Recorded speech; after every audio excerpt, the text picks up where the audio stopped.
Hi everyone, it's John from What Up, and welcome back to another video. And this will be my breakdown video for Season 2, Episode 1 of Sony and Amazon's Wheel of Time show. So what we do in the breakdown series is we essentially take the entire episode, we walk it through start to finish, and we talk about every single scene and where the inspiration has come from and what they're talking about. Because there are many instances within the show, while it's incredibly different than the book series, they take inspiration from, or they take multiple scenes from the book series and they either reference them, they give little nods to them, or they amalgamate them together into a new storyline. So we're still keeping the same plot beats, the same character arcs.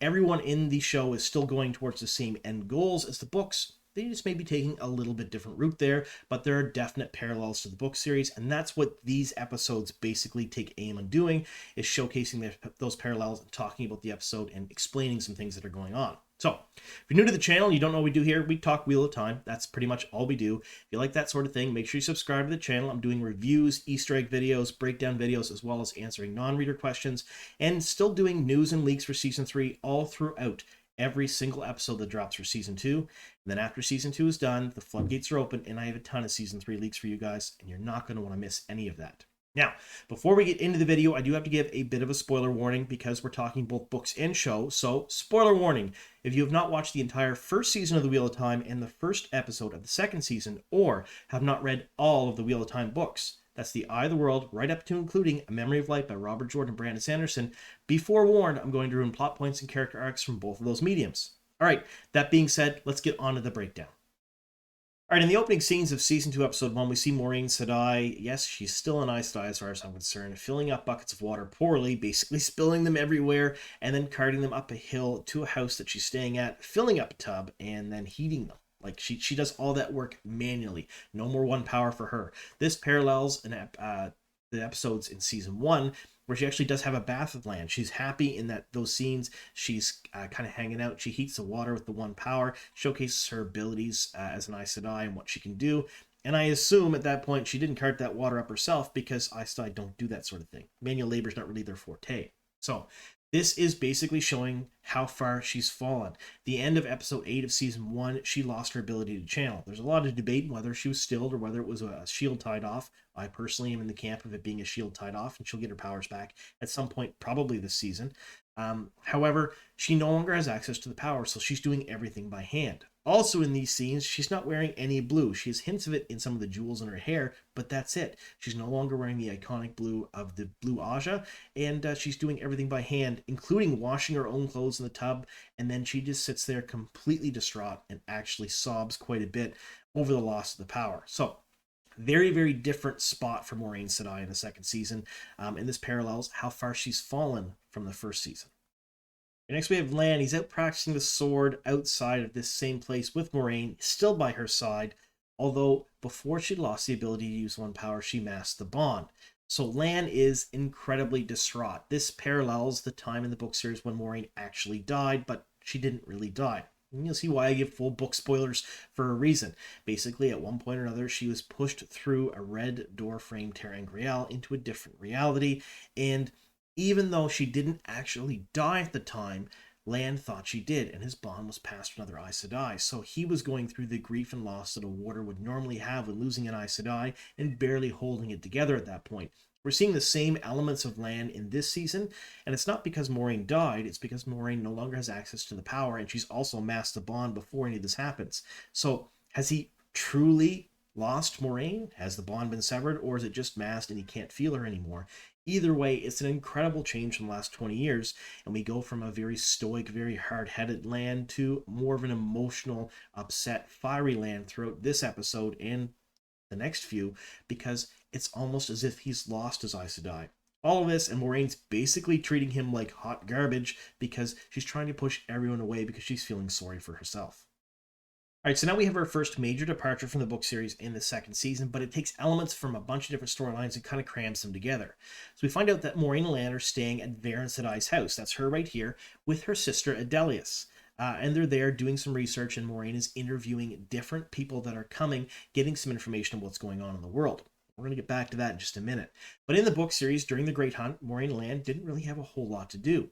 The only thing that Moiraine really did was travel to Vandene and Adelius' house. Now, they were both Aes Sedai. They both researched the prophecies of the dragon and Dark Prophecy, and were very knowledgeable about everything and anything to do with those aspects of history. Now, she's there to figure out what she can find to help herself and everyone else in the last battle. And that's pretty much the crux of her whole story during the Great Hunt. She doesn't do much else. There are other little bits here and there where she shows up, but she's not really at the forefront during most of this book. So what they've done here is, I don't know if they've cut out Vandene entirely. We haven't seen her or heard her mentioned yet. But if you look at the X-ray data for this particular episode, it says that Varen and Adelius are sisters. This could mean that they're both Aes Sedai and that they see each other as sisters, or it could mean that they're actually sisters in the show. I'm going to lean more towards that one. That is likely what it is here. They're talking about that because it seems like they have a long and very storied history together.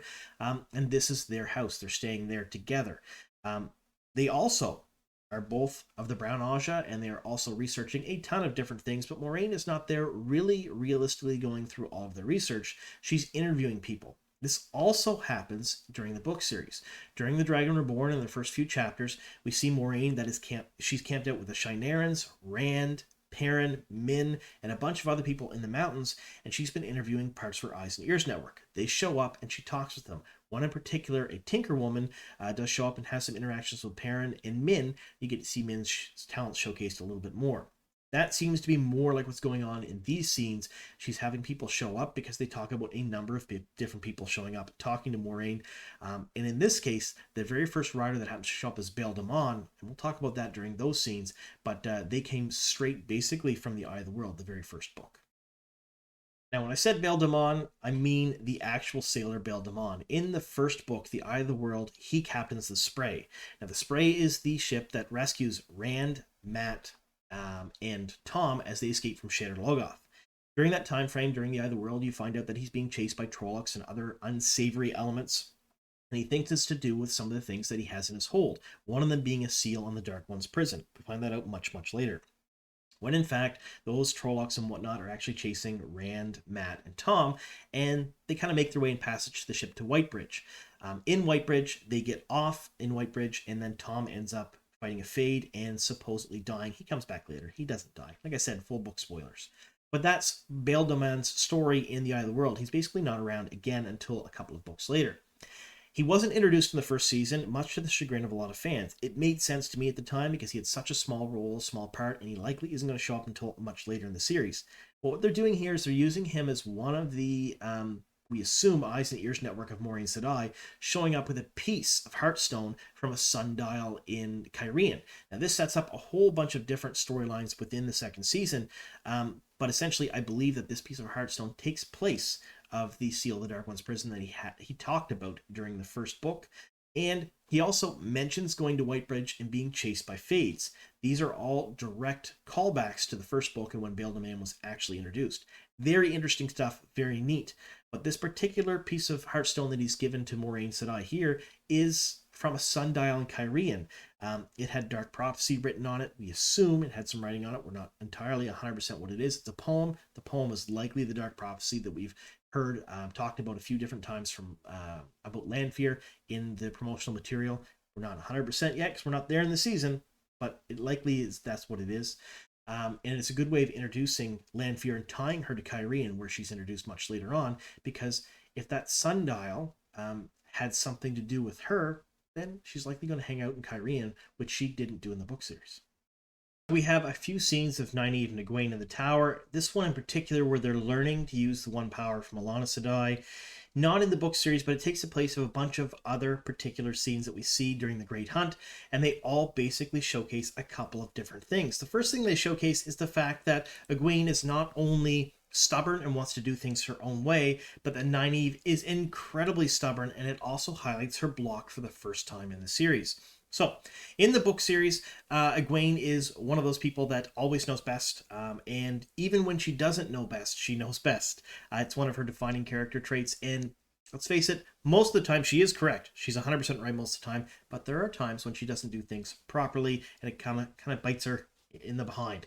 And Nynaeve, on the other hand, she is the epitome of stubborn, strong character, and she doesn't let her block get her down. In the book series, they spend months and months just making her angry, dousing her with water, dousing her with terrible tasting concoctions, trying to get her to channel. And it comes out in the end that her block is due to anger. As long as she's angry, she can channel. And they haven't really gotten there quite yet during this. There's a couple of scenes we'll talk about later on in this episode where they do discuss the fact that she gets angry, but they don't implicitly say that her anger overrides her block. But it is a very neat scene to see them describing the 5 powers, describing how to use the 1 power, the hand movements. Big Easter egg towards the book series there, because Aes Sedai in the book series have to use hand movements to be able to channel. You actually trace the lineage of teachings from one sister to another based on how they move their hands, because they're all different. The Aiel Wise Ones, the Windfinders, and other channelers, including the Shan-Chan in the book series, don't use their hands. They don't wave their hands around when they channel, and it makes them faster and just a little bit more deadly. All right, so now we pop over to Loial and Perrin, and they're with the Shienarans, and they meet Elias along the trail. Now, what they're doing is they're on the hunt for the horn, so basically the horn was stolen at the end of episode 8, season 1, and they're off trying to find it, tracking down Fain and his dark friends. In this, we get to see a lot of different scenes that parallel things in the books, but were kind of inspired by them and not direct copies from them. We also get to see for the very first time how Perrin's wolf speak, we think, or his wolf powers start to work. So, there is a bunch to unpack here, things that we can talk about from the books to the show, but first we'll talk about Elias. Elias is a character that was introduced in The Eye of the World. Perrin and Egwene found him in the woods, or he found them, rather, in the woods after they were separated from the rest of the party at Shader Logoth. During that time frame, he helped them hunt, kept them alive, and basically started introducing Perrin to the idea that he could speak with wolves. He already could, kind of, at this point, but this sort of cemented it and explained to the readers exactly what was going on with Perrin and why he was special. It was one of those things where you kind of thought that this might have been the reason that perhaps Perrin could have been the Dragon Reborn if they weren't so obvious with all the Rand stuff during the Eye of the World, but either way, Perrin has the ability to speak with wolves.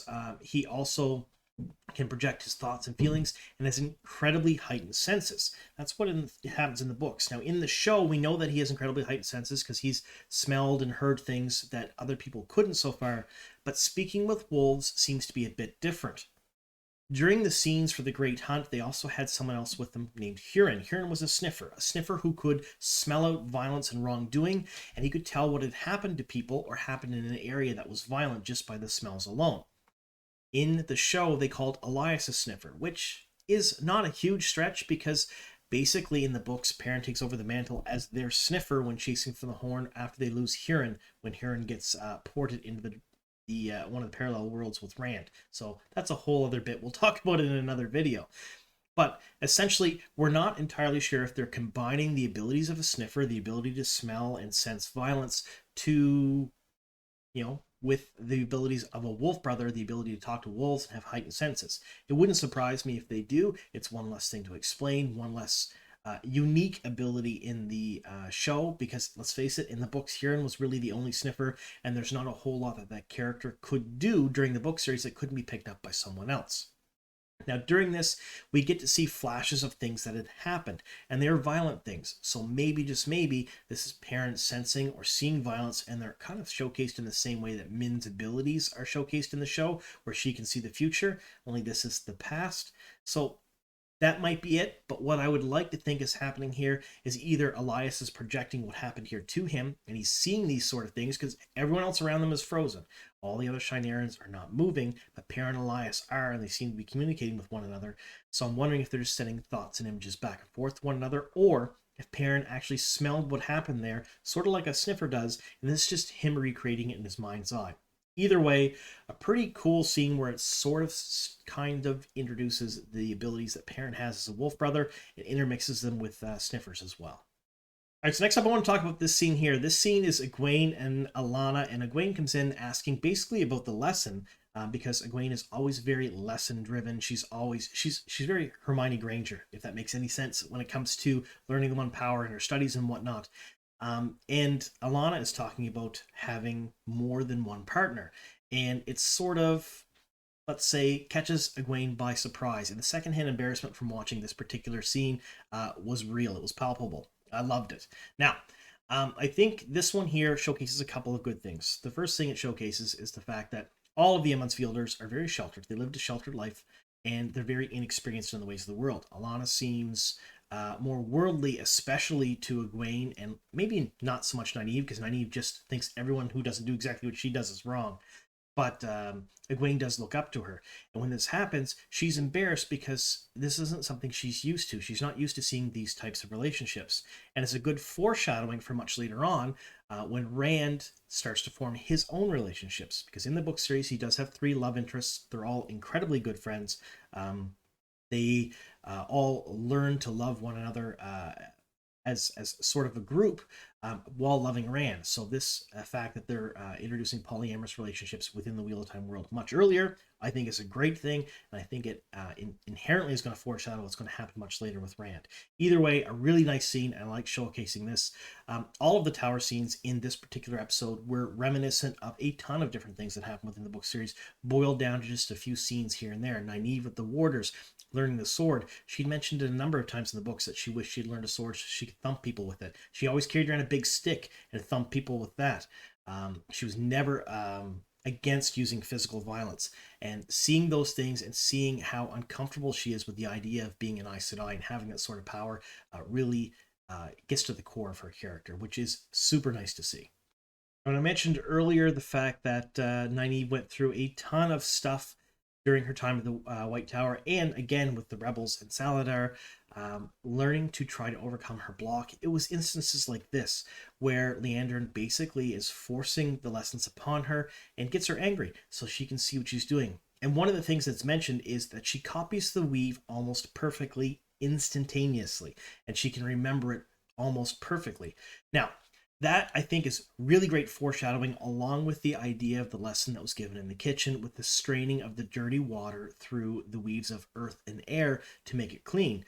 Because Nynaeve, much later on in the book series, assists Rand in cleaning the male half of the true source. So I think that was a really also very good bit of foreshadowing, because in this scene it's mentioned that she remembers everything, every weave, everything. She copies it perfectly, exactly, and that's essentially what she's going to do later on, only on a much grander scale. Either way, I think the tower scenes in this episode were absolutely perfect and spot on.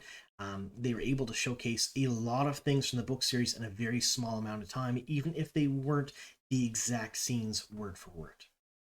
And right along with all of the foreshadowing, you remember the books has a ton of foreshadowing all the time in it.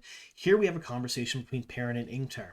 At face value, it just seems like Perrin is frustrated and doesn't understand why they're helping out who is quite possibly a dark friend who's responsible for the deaths of many people. Ingtar then gives him sort of a story about motivation. Perhaps the motivations behind this dark friend, if they could ask him, would be something that they could understand. And when he mentions Fane in particular, Fane brought the Trollocs to the Two Rivers. Fane was indirectly responsible for the deaths of a lot of people, including Perrin's wife. I know Perrin did the fridging, so to speak, but it was Fane that brought the Trollocs there that caused everything that happened. And Ingtar, while not sympathizing with them, is basically talking about the reasons behind that. Huge foreshadowing for a lot of different reasons. One of them being the fact that Ingtar is a dark friend himself and has basically betrayed everyone he's ever known. And in the book series during the Great Hunt, he is trying to find the horn for salvation, his own personal salvation, not the salvation of anyone else around him. And that's some heavy stuff. There was some light foreshadowing within the Great Hunt leading up to that moment when it was revealed that Ingtar was a dark friend.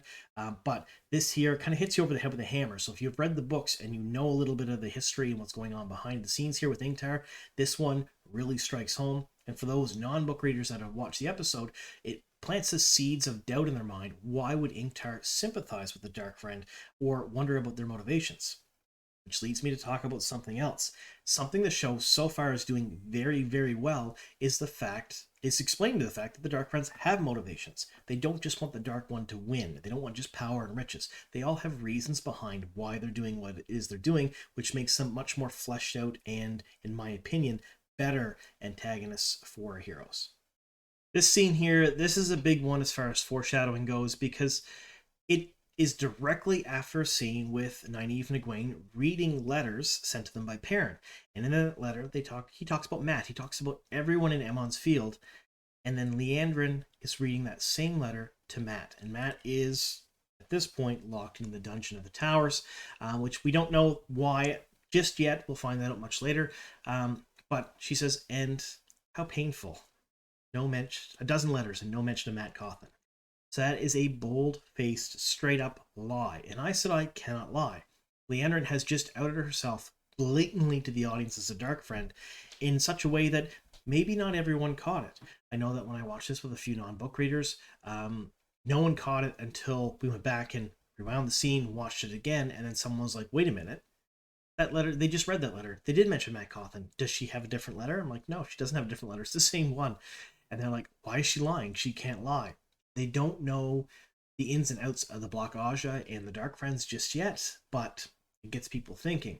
So, of course, this was, in my opinion, an incredibly great scene for the first episode. I really enjoyed this, and I like the fact that they're using so much foreshadowing. There is so much going on.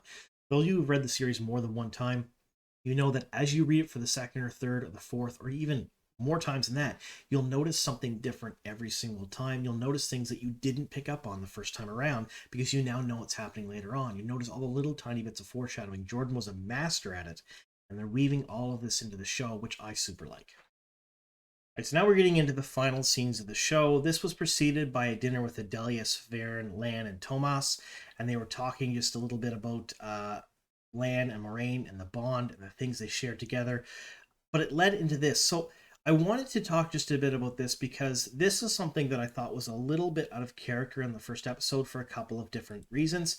And the first one is it's Moiraine. Moiraine is the epitome of stoic Aes Sedai calm, and Lan is the same. He was described as being icy a number of different times in the book series. He's also incredibly stoic, but can show emotion when needed and warranted. In this scene, neither one of them are themselves at all, 100%. And I think I know why. There's been a lot of questioning and talking about it in the fandom. Again, this is not something that's based on anything that really happened in the book series, because we're in Arafel with Varen and Adelius, her sister, according to the X-ray data, which is, like I mentioned earlier on in the video, a big departure from the books. Means we're likely not going to get Vandene, I don't believe. But the talking about the bond and it chafing and all of the things that happen at the dinner table, all of that is almost directly ripped from the books word for word, said by different people in different ways and in different scenes kind of matched together, but a really nice talk about the aspect of what's going on during this period of time in the book series for Lan and Moiraine. And it's not due to the fact that the bond is shielded or the bond has been kind of muted or that Moiraine has been shielded and Lan can't sense her anymore. It's due to the fact that Lan is starting to have feelings for Nynaeve, and that he's thinking more about Nynaeve than anything else at this point. More than the mission, more than finding the dragon, more than Moiraine, when his life has been a single-minded vision up until this point. So they're kind of paralleling that with the fact that the bond may be dampened at this point, and he can't sense Moiraine. So that's why he is as emotional as he is, and that's why Moiraine is as emotional as she is. Neither one of them are thinking in their right minds, which sets up this scene here. A great way to end the first episode, I believe, at least in my opinion, even if it was slightly out of character for Moiraine and Lan, but I think it was out of character because they're not thinking like themselves. Moiraine doesn't have access to the power anymore. She's frazzled. She's not dressed the same. She's not acting the same. We saw flashes of that Aes Sedai calm, cool, collected serenity and manipulative behavior when she was speaking with Bael Damon, but the rest of the episode, she is totally not the Moiraine that we know and love. She is something completely different. She's lost access to the power and she's dealing with it the best she can. Lan, on the other hand, has lost access to Moiraine. He doesn't have the bond anymore. He doesn't have the ability to sense what she's doing. And he did mention at one point or another during this and during the next episode that he should have felt the fades coming. He should have known. And that we'll talk about that more in the episode 2 and episode 3 videos, but I'm wondering if perhaps this is a little bit of information towards the fact that maybe Moiraine was completely cut off from the power and not shielded. I don't know. Either way, he's also completely frazzled and distraught.